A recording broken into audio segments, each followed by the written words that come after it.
Okay, so I got this like new hat like as of recently. Um, well, I got two new hats. Literally, like yesterday I got a new hat, and then today I got a new hat. Both of these being Hanukkah presents, so it's kind of coincidence, am I right? Like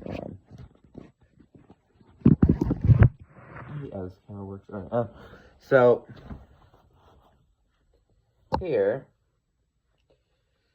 is one hat, and here's the other. They're both caps, but they have a different thing on the top. This one has a trout on the top.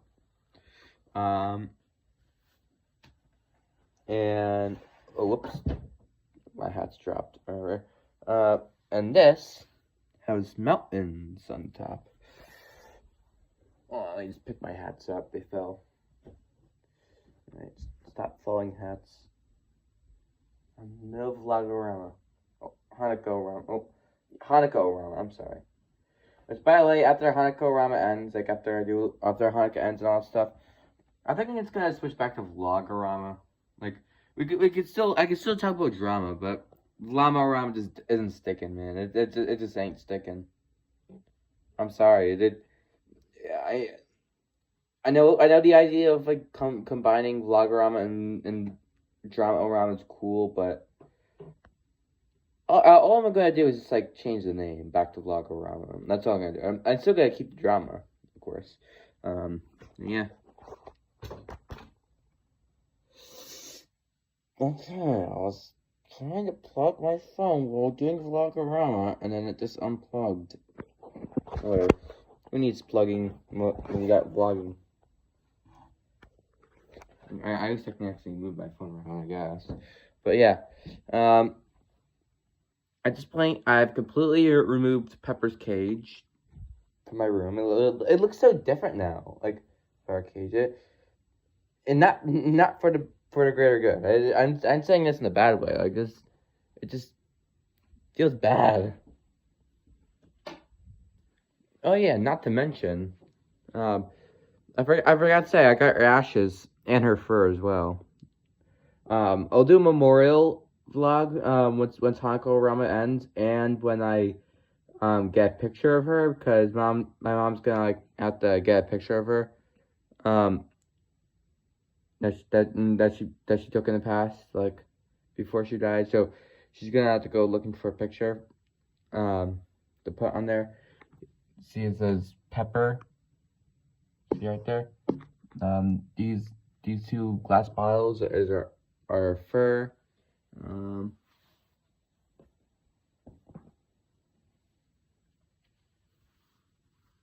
Wait, I think it's something. These are slightly different colors. I just realized this one's like a little bit of a noir kind of shade of black, and this one's like completely black, pretty much. That's interesting. So yeah, I got more hats to vlog with, but let's not get distracted with my hats right now. I still want to show you some of the things I got from Pepper's from the vet gave me that after Pepper's passing. So I got all of this stuff here.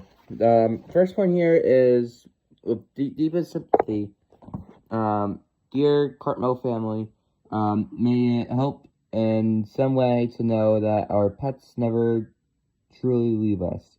They live on in the love and the devotion they gave. Yeah. So basically they're saying they're still in our heart, basically. Yeah. Literally, because there's this. I think these are poppy seeds right here in this heart thing. It says "Plant me, I bloom." So yeah, I guess I can plant that as like honor of Pepper's death. Like, I guess the flowers can symbolize the growing flowers can symbolize Pepper. I guess. I guess I'll plant it during spring because it's winter right now. Who plants during winter? But anyway, oh, I'm sorry. It says, in loving memory of Pepper. right here.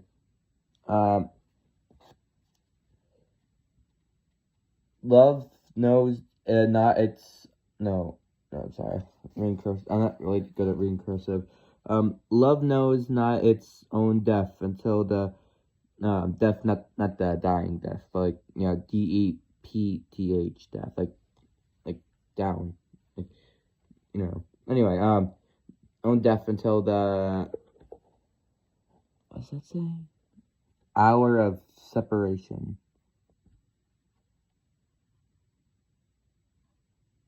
I don't really understand that, but what does that mean? Love knows not its own death until the hour of separation. I don't really know what that means. Is that saying like love knows how deep it can go until the animal dies, like until death? Like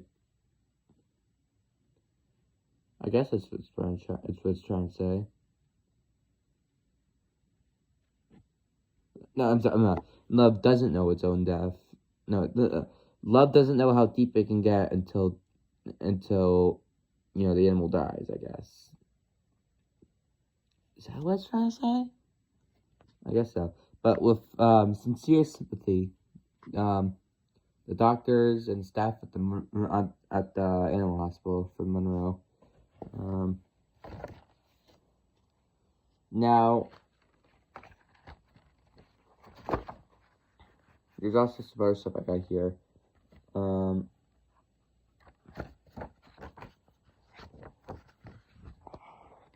So it says, understanding loss and what happens next. I'm actually almost showing up right now. I'm not even joking. I'm just thinking of that, just making me sad. Not gonna lie, but so I know you might not be able to read it, but I am. So understanding what you're experiencing, getting to know grief. Grief is a healthy response to loss, but it's not one size fits all experience. I don't know what that means, but and it doesn't follow a playbook, which I also don't know what that means. We know because we've experienced it ourselves. Grief will manifest itself differently in different people, and even for you, it might evolve from one point, from one moment to the next. Stages of grief.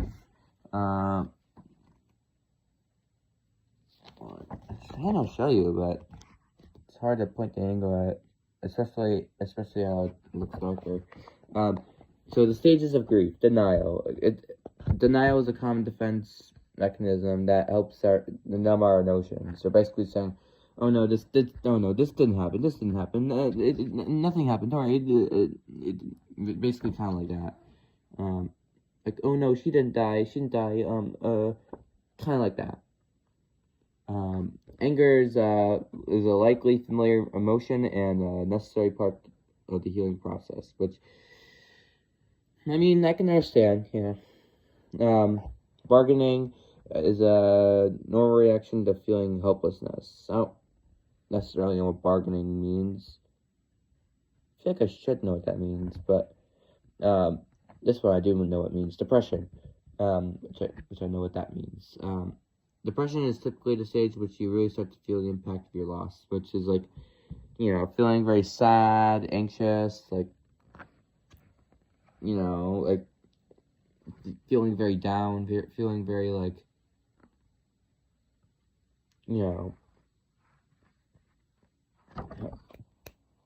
like hopelessness in a way. Like, I think all you know what depression means, right? Acceptance, which is like, okay, well, he or she died, I'm gonna have to move on in life, basically. Like I get that she died. I guess I have to move on now. Like, acceptance is an understanding of a new reality, knowing that you'll be okay, which is kind of like I just explained.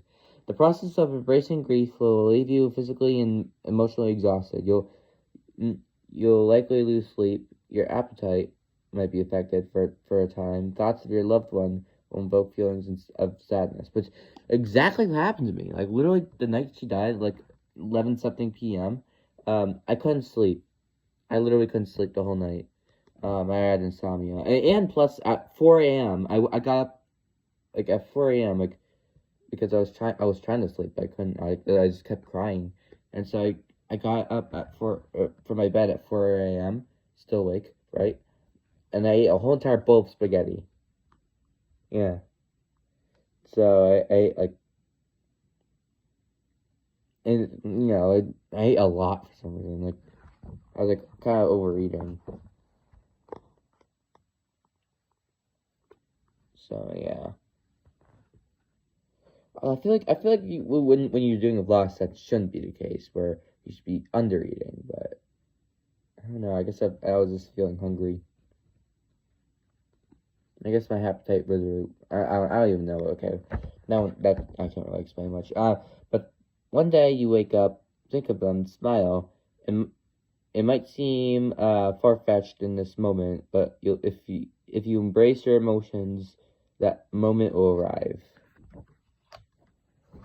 And here are the common symptoms of grief.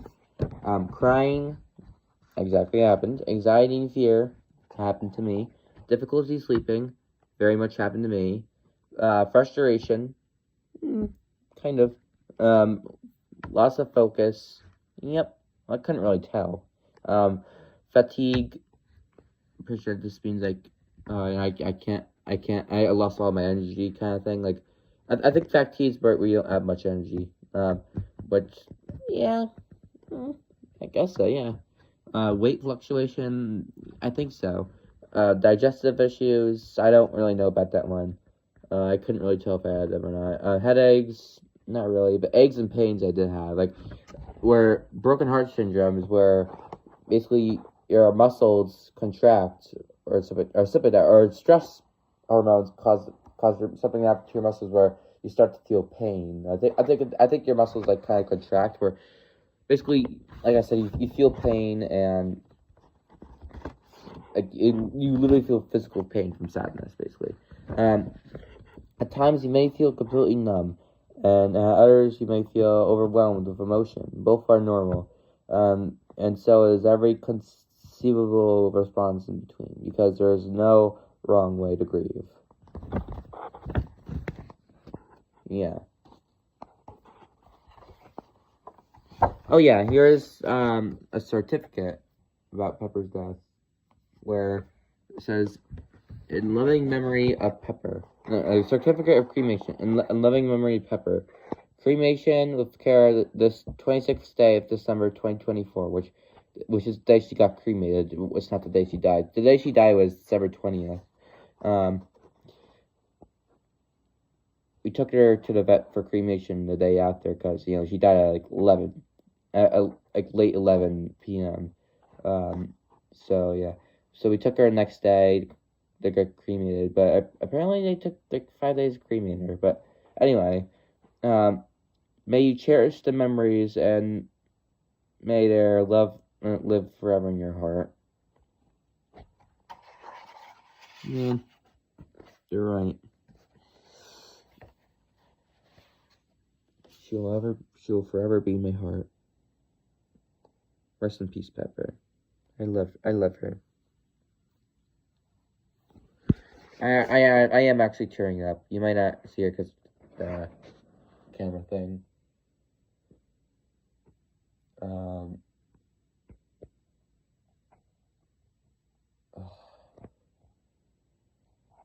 Well,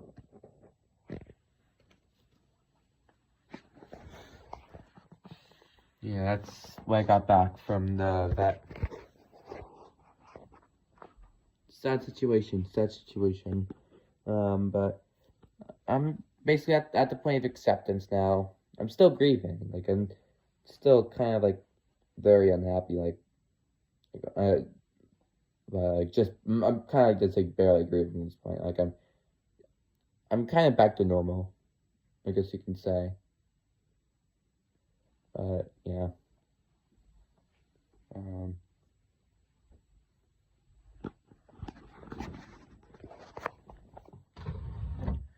Now, there's something interesting I want to show you is that, remember when I said the first day of Hanukkah I got a Petri dish?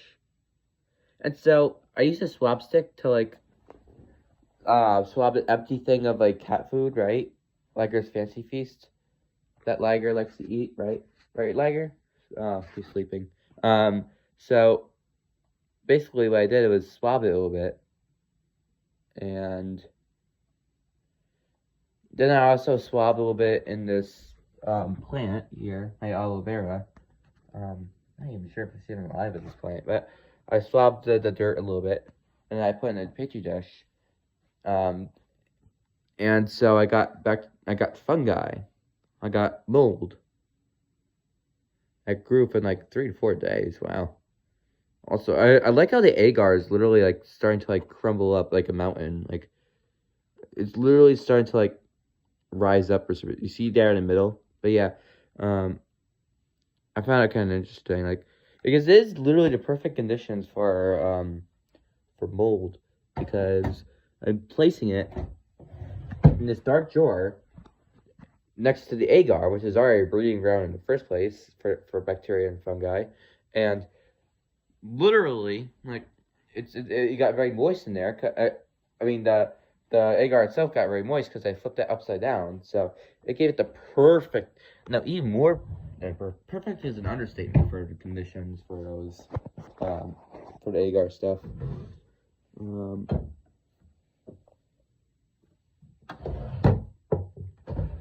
on.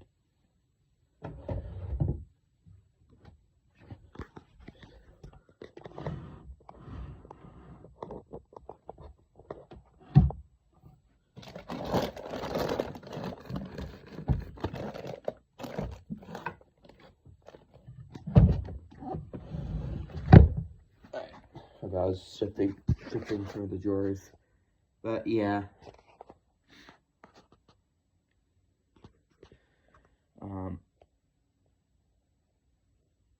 Your petri dish didn't really grow much yet, which I use a swab stick for that petri dish. So like on this door, right? I swabbed it like on the doorknob, the door frame, like the metallic parts, like some of the dirty parts of the door. So no bacteria really grew yet. So I'm just gonna have to see. I just got to wait. So yeah. I think the Vlog-O-Rama has been long enough, and Hanukkah-O-Rama has been enough at this point. So yeah. Toodles.